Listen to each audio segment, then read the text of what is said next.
ખાણ ખનીજ વિભાગના દરોડાથી ખનીજ માફિયાઓમાં ફફડાટ. 2 ટ્રેક્ટર, જનરેટર, ચરખી જેવા સહિતનો મુદ્દામાલ જપ્ત કરી 7 શખ્સો સામે પોલીસ ફરિયાદ નોંધાઈ. મૂળી તાલુકા ખાખરાળા ગામની સીમમાં ઊંડા કૂવામાં ગેરકાયદેસર ખનન થતું હોવાની બાતમીના આધારે ખાણ ખનીજ વિભાગની ટીમે ચાલુ ખોદકામ સમયે રેડ કામ કરતા મજૂરોને ઝડપી ખનીજના જથ્થા સાથે ટ્રેક્ટર, ચરખી સહિતનો મુદ્દામાલ જપ્ત કરી 5.42 લાખ રૂપિયાની ખનીજ ચોરી ઝડપી 7 શખ્સો સામે પોલીસ ફરિયાદ દાખલ કરી આગળની તપાસ મૂળી પોલીસ ચલાવી રહી છે. પ્રાપ્ત વિગત અનુસાર ચોમાસુ અને કડક ખનીજ અધિકારીએ વિદાય લીધા બાદ થાનગઢ મૂળી વિસ્તારમાં ખનીજ માફિયાઓનો છુટકારો મળી ગયો હોય તેવું લાગી રહ્યું છે. થાનગઢ અને મૂળી તાલુકાના અનેક ગામડાઓમાં ગેરકાયદેસર ખનીજ ચોરી ખુલ્લેઆમ શરૂ કરી દેવાઈ છે. ત્યારે મૂળી તાલુકાના ખાખરાળા ગામની સીમમાં ખાણ ખનીજ અધિકારી જગદીશ રાહેરની સૂચનાથી માઇન સુપરવાઇઝર સાહેલ પાડથરની ટીમે આકસ્મિક ચેકિંગ કરતા ઊંડા મોતના કૂવામાં મજૂરો ચરખી, ટ્રેક્ટર દ્વારા જીવના જોખમે ખનીજ ચોરી કરવાની કામગીરી કરી રહ્યા હતા.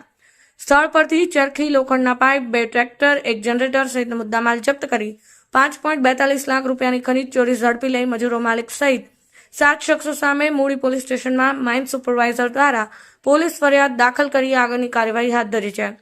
બીજી તરફ થાનગઢ વિસ્તારમાં પણ અનેક ગામડાઓમાં ઊંડા કૂવામાં મોતના જોખમે ખનીજ ચોરી કરાઈ રહી છે. ખનીજ ભરેલા ડમ્પરો નીકળે ત્યારે હાઈવે પર જાણે માત્ર ગેરકાયદેસર ખનીજ ભરેલા ડમ્પરો જ ફરતા હોય તેવો માહોલ દેખાઈ રહ્યો છે.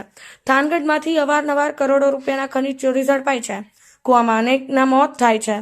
હાઈવે ઉપર ખુલ્લેઆમ ગેરકાયદેસર ખનીજ ભરેલા ડમ્પરો નીકળે છે ત્યારે એક સાથે 12 ગેરકાયદેસર ખનીજ ભરેલા ડમ્પરો ખુલ્લેઆમ હાઈવે ઉપર વહેલી સવારે નીકળતો વિડીયો વાયરલ થવા છતાંય સુરેન્દ્રનગર પોલીસ આંખ આડા કાન કરતી હોવાથી થાનગઢ વિસ્તારમાં એલસીબીમાં કરજ બજાવી ચૂકેલા સહિતના 2 વહીવટદારો સામે આક્ષેપ ઉઠવા પામ્યા છે.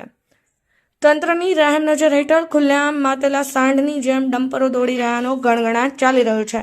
આમ પોલીસની સામે જ ખુલ્લેઆમ સતત ગેરકાયદેસર ખનીજ ભરેલા ઓવરલોડ નંબર પ્લેટ વગરના ડમ્પર નીકળવા છતાં કોઈ કાર્યવાહી ન થાય તો ખનીજ માફિયાઓ ડરથી લોકો ફરિયાદ કોને કરે તેના સવાલો ઊભા થયા છે.